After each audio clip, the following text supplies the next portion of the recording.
Hello everyone. इस video में हम डिस्कस करेंगे 2 डायमेंशनल एंड 3 डायमेंशनल ज्योमेट्री के क्वेश्चन जो एसटेट पीजीटी 2021 एंड 2023 में पूछे गए थे। तो चलिए करते हैं स्टार्ट। फर्स्ट क्वेश्चन है lines 2x + y - 1 = 0, ax + 3y - 3 = 0 and 3x + 2y - 2 = 0 will be congruent. ये 3 लाइन दे रखी है और पूछ रखा है कि ये लाइन कॉन्ग्रेंट होंगी तो उस केस में ए के ऊपर क्या कंडीशन होगी, ए की किस वैल्यू के लिए लाइन्स है वो कॉन्ग्रेंट हो जाएंगी। सबसे पहले ये पता होना चाहिए कि कॉन्ग्रेंट लाइन होती क्या है। वो लाइन्स जो सिर्फ एक बार और एक ही पॉइंट पर मीट करती हैं उन लाइन्स को बोलते हैं कॉन्ग्रेंट लाइन। और कॉन्ग्रेंट लाइन की कंडीशन होती है हमारे पास, तो देखते हैं पहले कि क्या कंडीशन होती है, फिर इस क्वेश्चन को सोल्व करते हैं। अगर हमारे पास 3 लाइन दे रखी है, ये a1x + b1y + c1 = 0, a2x + b2y + c2 = 0 and a3x + b3y + c3 = 0, तो ये लाइन कॉन्ग्रेंट होंगी। उस केस में इनकी कोफिशिएंट मैट्रिक्स का डिटरमिनेंट है वो इक्वल टू 0 होगा। Determinant of a1 b1 c1, a2 b2 c2 and a3 b3 c3 = 0। अगर ये डिटरमिनेंट इक्वल टू 0 है उसी केस में तीनों लाइन कॉन्ग्रेंट होगी। तो अब हमें ये 3 लाइन दे रखी है और ये बोल रखा है कि ये लाइन कॉन्ग्रेंट है, तो ए के ऊपर कंडीशन फाइंड आउट करनी है हमें, ए की किस वैल्यू के लिए कॉन्ग्रेंट होगी। तो चलिए सबसे पहले हम ये मैट्रिक्स बना लेते हैं और उसका डिटरमिनेंट फाइंड आउट करते हैं। तो ये मैट्रिक्स डिफाइन किया हमने। फर्स्ट रो में आएंगे, फर्स्ट लाइन में एक्स का कोफिशिएंट, फिर वाई का कोफिशिएंट और फिर कॉन्स्टेंट है, तो यह आ जाएगा 2 1 -1 फर्स्ट रो हो जाएगी।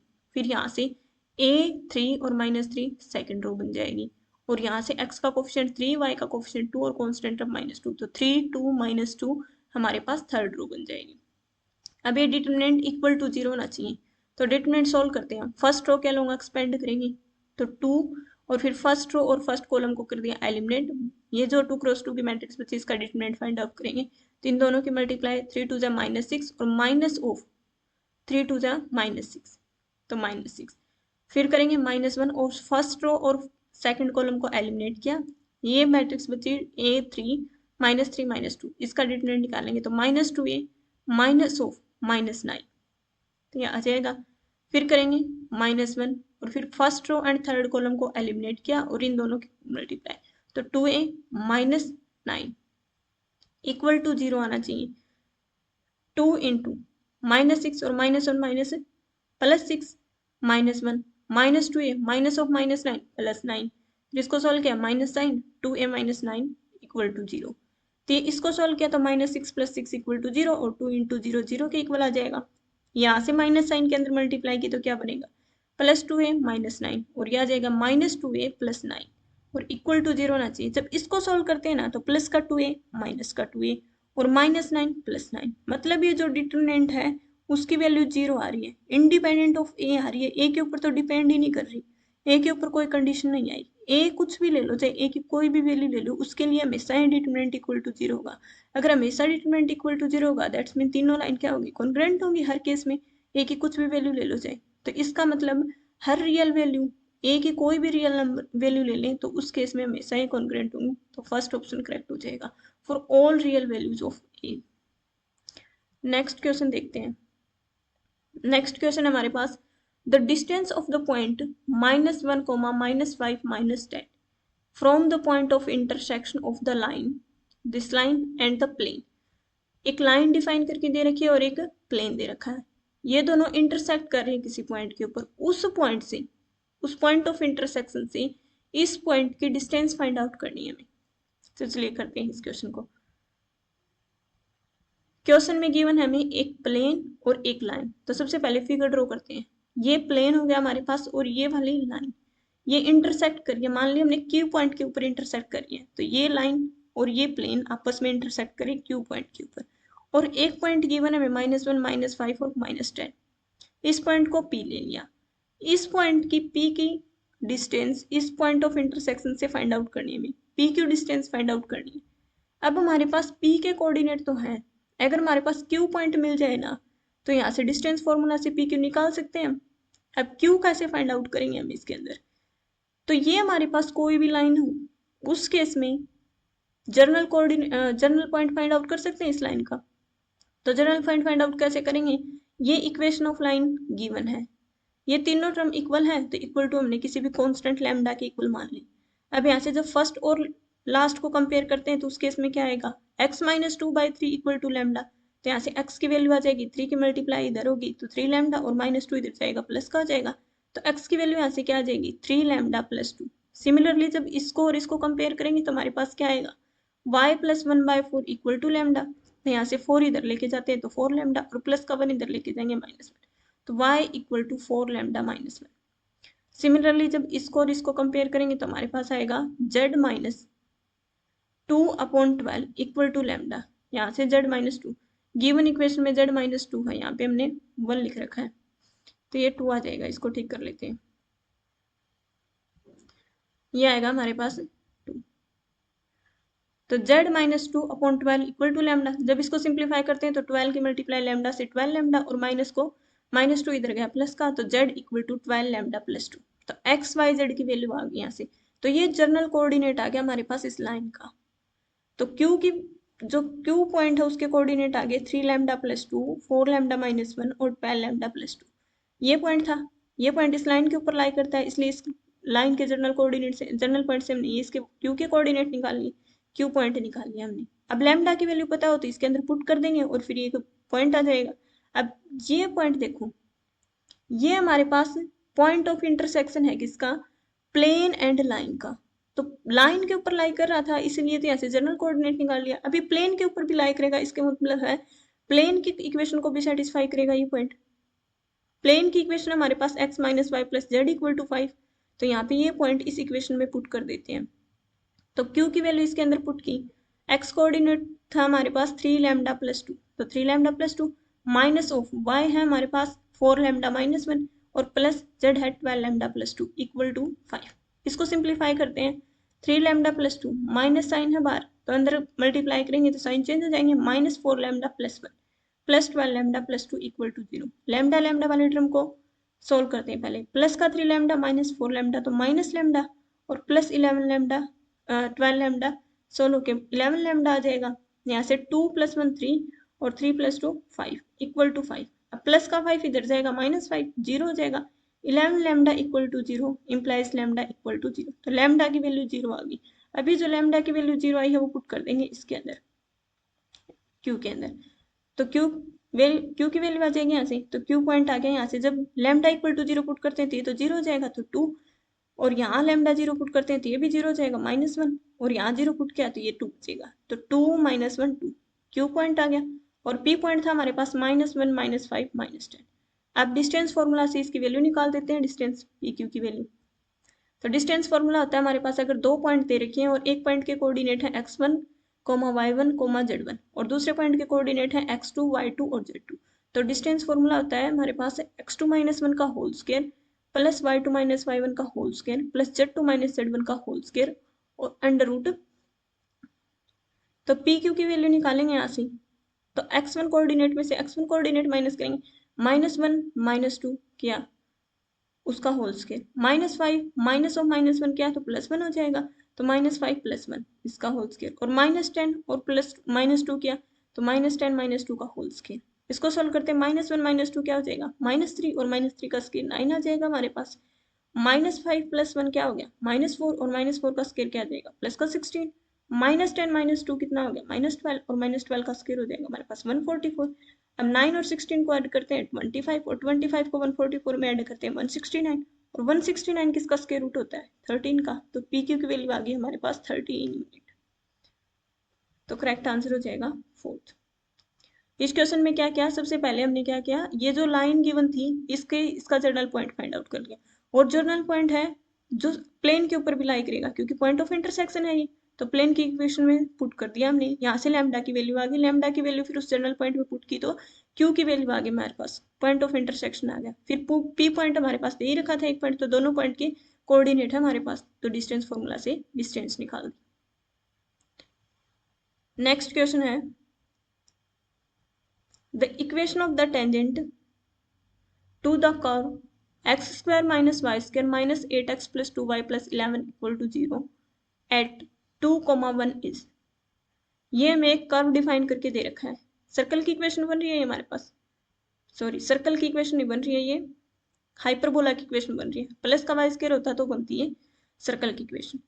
तो ये हमारे पास एक कर्व डिफाइन करके दे रखी है और 2,1 पॉइंट के ऊपर equation of tangent find out करनी है। जब भी हमारे पास इस टाइप से कोई भी कॉनिक सेक्शन जनरल इक्वेशन इस टाइप से दे रखी हो, ax² plus by² plus 2hxy plus 2gx plus 2y plus c equal to 0 और एक पॉइंट दे रखा हो x1, y1 और इस पॉइंट के ऊपर equation of tangent find out करनी है इस गिवन कर्व की। तो हम क्या करते हैं, इसके अंदर इक्वेशन ऑफ कर्व होती है, डायरेक्ट फॉर्मूला होता है a और x² की जगह आ जाएगा x इंटू x1, फिर y² की जगह आ जाएगा y इंटू y1 और xy की जगह आ जाता है x1y plus y x1 upon 2 और x की जगह आ जाता है x प्लस x1 बाय 2 और y की जगह आ जाएगा y plus y1 by 2 plus c equal to 0। तो ये जो इक्वेशन थी इससे हमारे पास इक्वेशन ऑफ टेंजेंट आ गई गिवन पॉइंट के ऊपर। अब हमें एक कर्व डिफाइन करके दे रखी है, एक पॉइंट दे रखा है, तो इस equation of tangent find out कर सकते हैं हम। ये थी हमारे पास गिवन कर्व और हम पहले x1, y1 पॉइंट के ऊपर इस गिवन कर्व की equation of tangent find out करते हैं।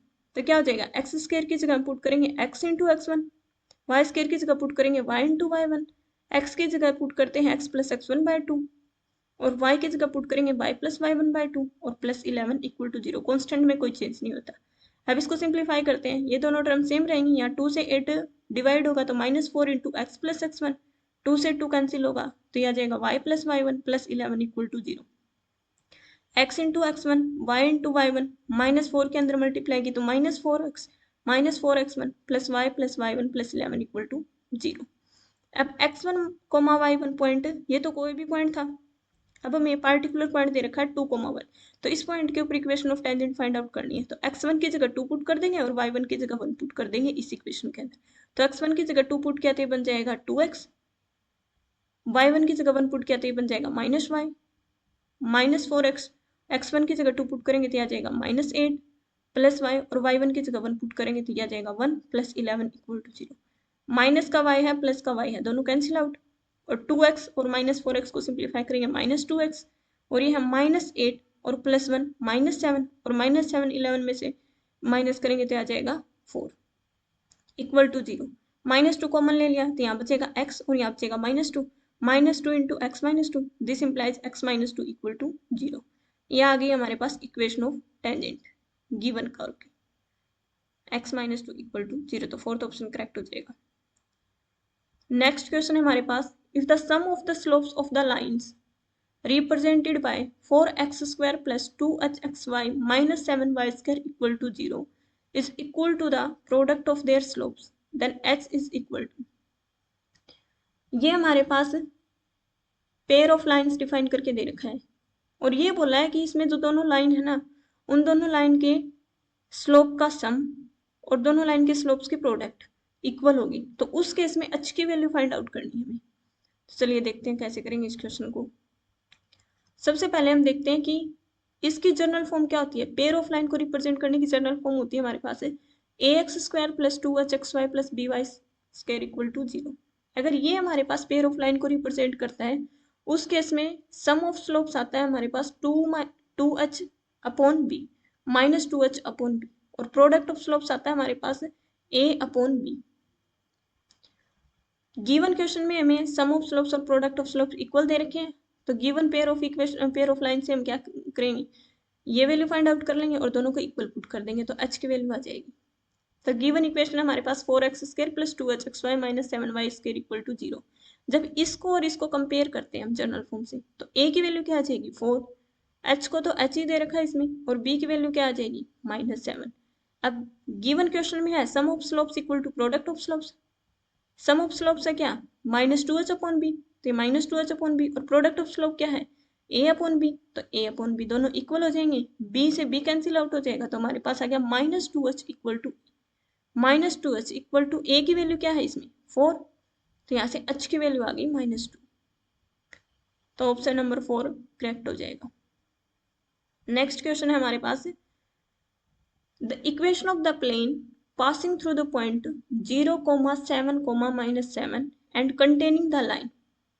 हमारे पास से इक्वेशन फाइंड आउट करनी है एक प्लेन की जो इस पॉइंट से पास होता है और ये वाली लाइन उस प्लेन के अंदर है, वो प्लेन इस लाइन को कंटेन करता है, तो इसकी इक्वेशन फाइंड आउट करनी है। चलिए देखते हैं इस क्वेश्चन को।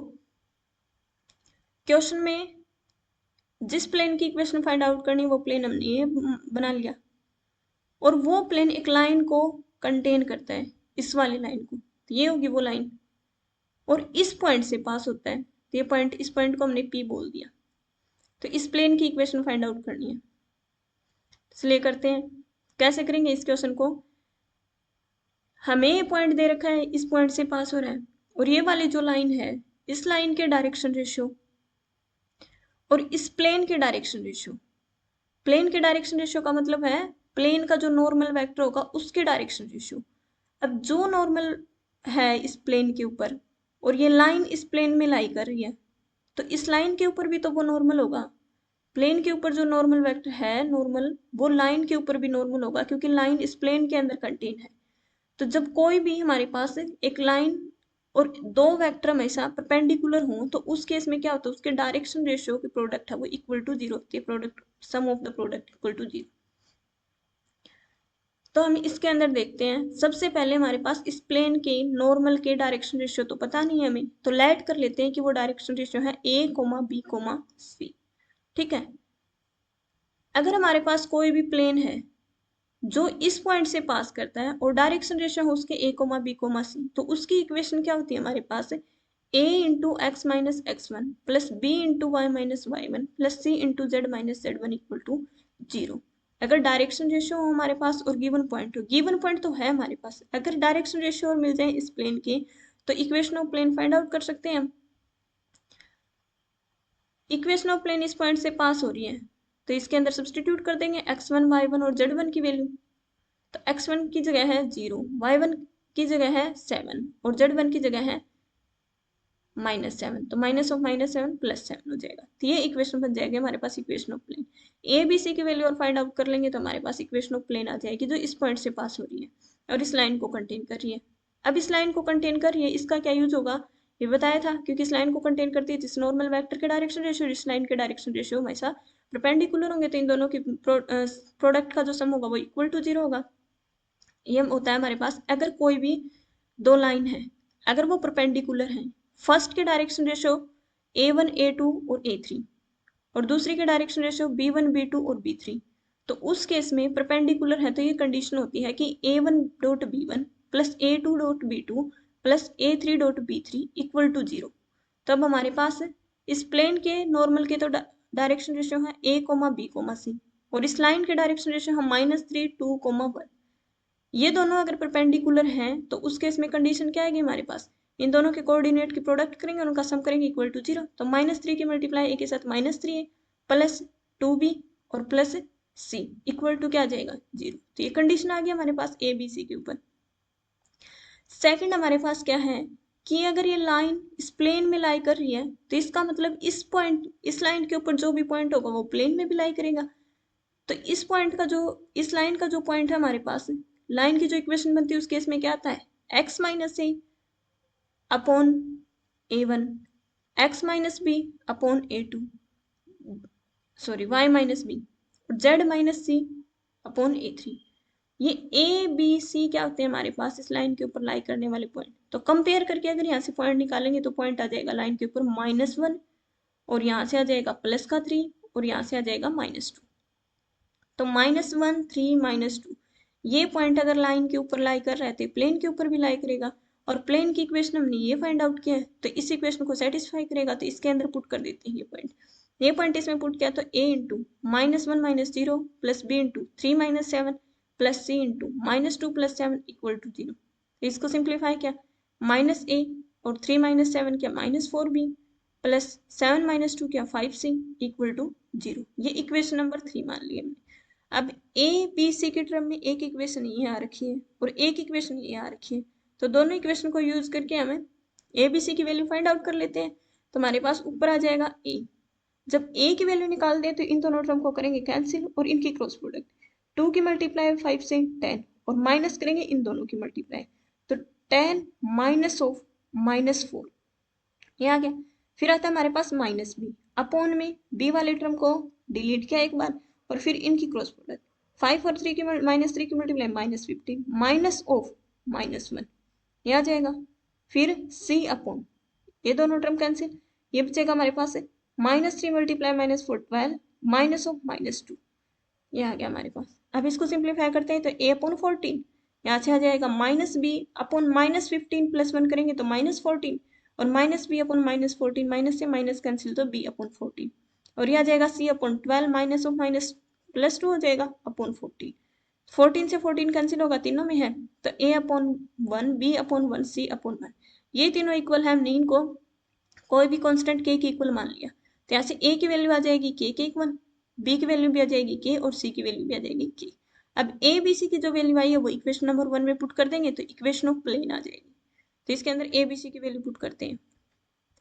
ये इक्वेशन आई थी हमारे पास प्लेन की जो इक्वेशन नंबर 1 थी, इसके अंदर a b c की वैल्यू पुट की। a की वैल्यू k है तो k इंटू एक्स, जीरो का लिखना नहीं है।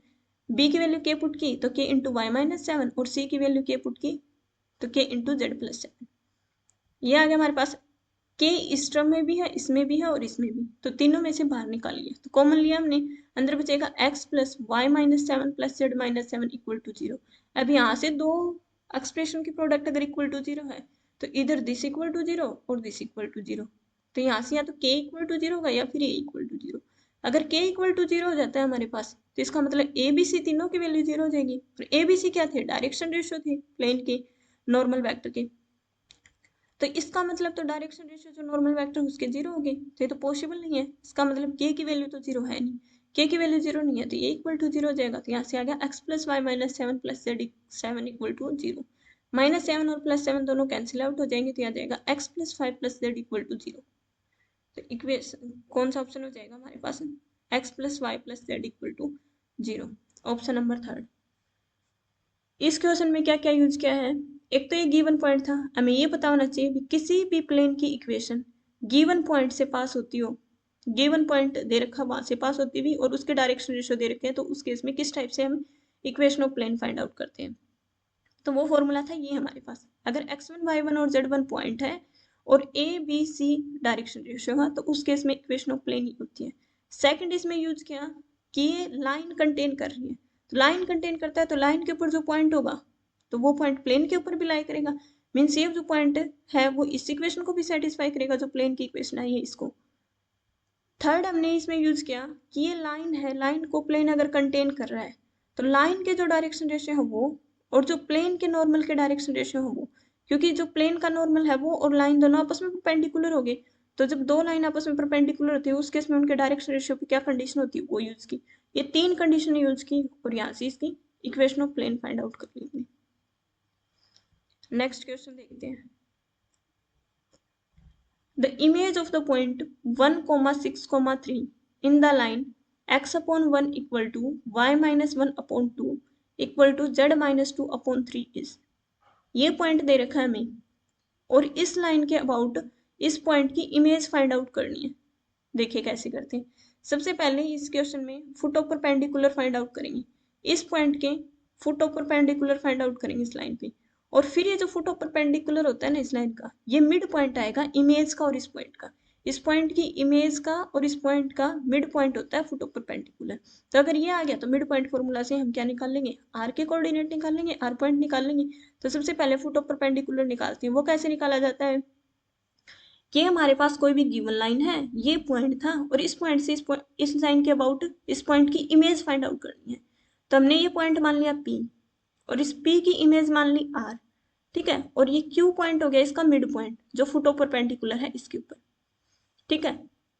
तो अब सबसे पहले ये जो लाइन दे रखी है इसके जर्नल पॉइंट फाइंड आउट करते हैं। इस लाइन का जर्नल पॉइंट फाइंड आउट करेंगे तो हमने इसको इक्वल टू लैम्डा मान लिया, ये जो लाइन दे रखी थी। अब इसको और इसको कंपेयर करते हैं तो क्या आ जाएगा, x/1 इक्वल टू लैम्डा, तो यहाँ से x की वैल्यू आ गई लैम्डा। फिर इन दोनों को कंपेयर करते हैं तो आएगा y - 1/2 इक्वल टू लैम्डा, तो y की वैल्यू आ जाएगी, 2 को इधर लेके जाते हैं 2 लैम्डा और -1 को इधर लेके जाएंगे प्लस, तो y की वैल्यू आ गई 2 लैम्डा प्लस 1। इन दोनों को कंपेयर करेंगे तो z की वैल्यू आ जाएगी 3 लैम्डा प्लस 2, तो ये आगे z की वैल्यू 3 लैम्डा प्लस 2। इसका मतलब ये जो पॉइंट था ना ये जनरल पॉइंट ऑफ लाइन है और क्यू पॉइंट लाई कर रहा है इसके ऊपर, तो क्यू आ गया, क्यू की वैल्यू आ गई हमारे पास लैम्डा 2 लैम्डा प्लस 1 और 3 लैम्डा प्लस 2। अब क्या कंडीशन यूज करेंगे, ये जो पी क्यू लिया है ना ये परपेंडिकुलर लिया क्योंकि क्यू फुटो परपेंडिकुलर है, तो पी क्यू हमारी गिवन लाइन के ऊपर परपेंडिकुलर है। ये लाइन और ये लाइन जब दोनों परपेंडिकुलर होंगी तो इस केस में डायरेक्शन रेशियो के ऊपर क्या कंडीशन होती है जब कोई भी दो लाइन परपेंडिकुलर होती है, पिछले क्वेश्चन में डिस्कस किया हमने। तो सबसे पहले इस लाइन का डायरेक्शन रेशियो निकाल लेंगे, और ये लाइन दे रखी थी, इसके डायरेक्शन रेशियो हमें पता है 1,2,3। गिवन लाइन के डायरेक्शन रेशियो तो हमारे पास 1,2,3। अब पी क्यू के डायरेक्शन रेशियो निकालेंगे। अगर किसी भी लाइन के ऊपर दो पॉइंट दे रखे तो इसके डायरेक्शन रेशियो कैसे निकालते हैं, एक्स कोऑर्डिनेट में से एक्स कोऑर्डिनेट माइनस करेंगे दोनों के, फिर वाई में से वाई कोऑर्डिनेट और जेड में से जेड कोऑर्डिनेट, जो पॉइंट आएगा जो आएगा वो डायरेक्शन रेशियो आ जाएंगे। तो डायरेक्शन रेशियो पी क्यू के निकालेंगे। क्यू के कोऑर्डिनेट है लैम्डा और एक्स का पी का एक्स कोऑर्डिनेट है 1, तो लैम्डा -1। फिर 2 लैम्डा प्लस 1 में से माइनस करेंगे 6, तो 2 लैम्डा प्लस 1 -6, और फिर आ जाएगा हमारे पास 3 लैम्डा प्लस 2 -3, तो ये हो जाएगा लैम्डा -1, 2 लैम्डा प्लस 1 -6 था, तो ये हो जाएगा -5, और इसको सोल्व करेंगे 3 लैम्डा माइनस 1, तो ये डायरेक्शन रेशियो आगे पी क्यू की, और ये गिवन लाइन की थी, और दोनों परपेंडिकुलर हैं। तो जब दो लाइन परपेंडिकुलर होती है उनके डायरेक्शन रेशियो पे कंडीशन होती है कि इन दोनों के एक्स कोऑर्डिनेट के साथ मल्टीप्लाई प्लस वाई कोऑर्डिनेट की वाई के साथ, और इस टाइप से मल्टीप्लाई करेंगे और ऐड करके इक्वल टू 0। तो lambda -1 into 1 plus 2 lambda -5 into 2 और 3 लैम्डा -1 इंटू 3 इक्वल टू 0। इसको सोल्व किया, लैम्डा -1 प्लस 2 लैम्डा -5, 2 के अंदर मल्टीप्लाई की तो 4 लैम्डा -10 और 3 के अंदर मल्टीप्लाई की तो 9 लैम्डा -3 इक्वल टू 0। सोल्व किया ऐसे 4 और 1 5 लैम्डा और 9 लैम्डा प्लस 5 लैम्डा 14 लैम्डा, -1 और -10 -11 और -11 -3 -14 इक्वल टू 0। तो 14 लैम्डा -14 इक्वल टू 0, तो लैम्डा की वैल्यू आ गई 1। अगर लैम्डा की वैल्यू 1 आ गई तो यहाँ से क्यू की वैल्यू क्या आ जाएगी, इसके अंदर पुट करते हैं तो 1, और यहाँ पे पुट की तो 2 + 1 3, और यहाँ पुट की तो 5, तो 1,3,5 क्यू की वैल्यू आ गई।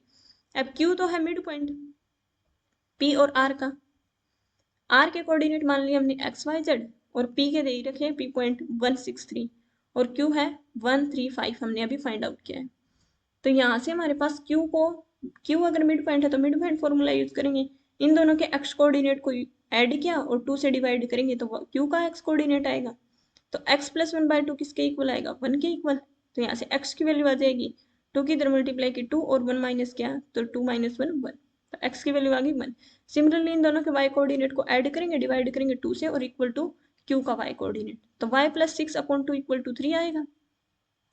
2 को इधर लेके जाएंगे तो 6, और 6 को इधर लेके जाएंगे तो 6 - 6, तो y की वैल्यू आ गई 0।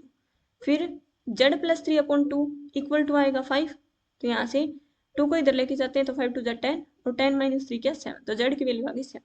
तो r के कोऑर्डिनेट थे x y z, तो r आ गया हमारे पास 107, तो ये इमेज आ गई हमारे पास इस पॉइंट की 107। अगर कोई डाउट रहता है आपको तो कमेंट बॉक्स में बता सकते हो। थैंक